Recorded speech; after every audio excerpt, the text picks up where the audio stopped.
Hi, it's Paula here. I'm a watercolor painter and I encourage people painting no matter what. Today's video is the third one of a series of 4 videos, and stay tuned because by the end of this series you'll be able to create a full composition by yourself. On the first video I have shown you how to create some flowers, on the second one some leaves, and now I'll be showing you how to create some loose florals to be used as fillers on our future composition. The goal of these loose flowers is filling some gaps on our composition and also remembering the wet on wet and the wet on dry techniques. So, if you want to see how I've created these flowers, please keep on watching. I will start as usual sketching some flower shapes, but the difference is that today I won't transfer these sketches to watercolor paper. They will be used just as a guide to painting those loose flowers.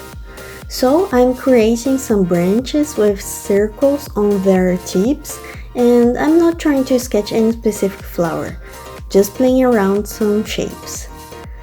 You can take your time using some picture as reference, and my favorite place to find this kind of pictures is Pinterest. There are lots of flowers and it's very helpful. As you can see, these shapes are very simple and I actually use them as a warm-up. So don't worry if they are not perfect.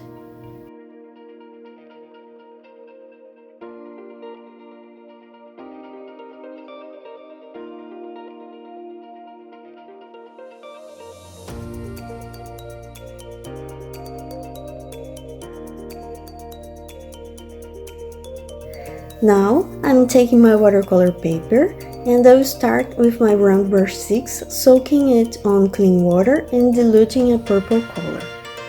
So very loosely I'm applying this purple shade in a lavender shape. Then I'm adding another one on the right side. Make sure I leave some negative space.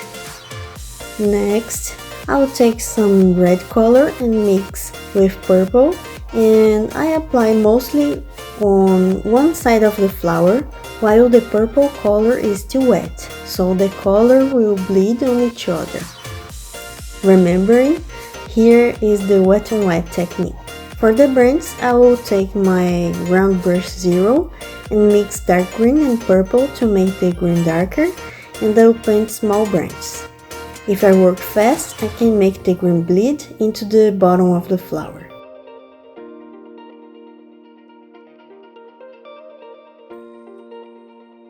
Next, I'll use the same dark green and paint some random branches. For the flower, I'm using an ochre color and adding a really small triangular shape on the tip of each branch.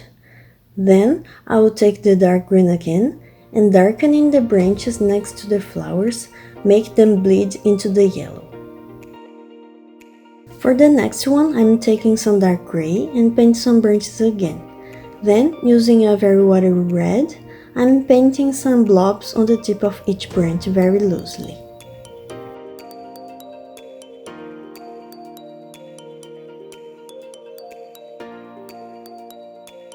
I'll be using the same gray as before for the next branch, and these ones I'm splitting them a little more. For the flowers, I'll take some watery red again and just dot next to the tip of the branches and a little around them. I'll come back on all of the flowers to finish them using the wet on dry technique. So I'm doing some new branches using a dark green color, and for these ones I'm imagining some bulb flowers. Using an orange color, I'm painting some bulbs on the tip of the branches.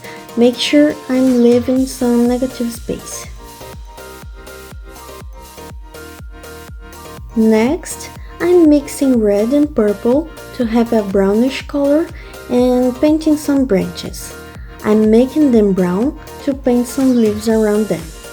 You can relax and painting small leaves there, and you can also like this video and subscribe to my channel. It helps me a lot keeping making this video for you guys. Then it's time to the wet on dry technique. Taking some dark blue, I'm darkening some areas of those lavender flowers to simulate some shadows. Since the painting is not wet anymore, it won't bleed into each other. Next, taking some red, I'm doing some strokes on the blobs, darkening them next to the branches, and I'm also dotting the other branch to make the tiny flowers pop a little bit.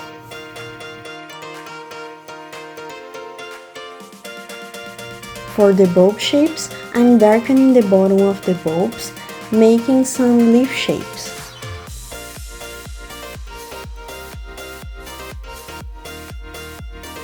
And finally, on the last one, I'm taking the brownish color and darkening the branches just next to the leaves to make the leaves pop. And that's it for this video. I hope you guys like it, and don't forget to like this video and subscribe to my channel. If you didn't see my previous videos, go check them out. I'll list them on the box down below. Also, follow me on my Instagram, Watercolor by Paula, and tag me there if you try this tutorial. I'd love to see your paintings. Thanks for watching, and see you guys on my next video. Bye!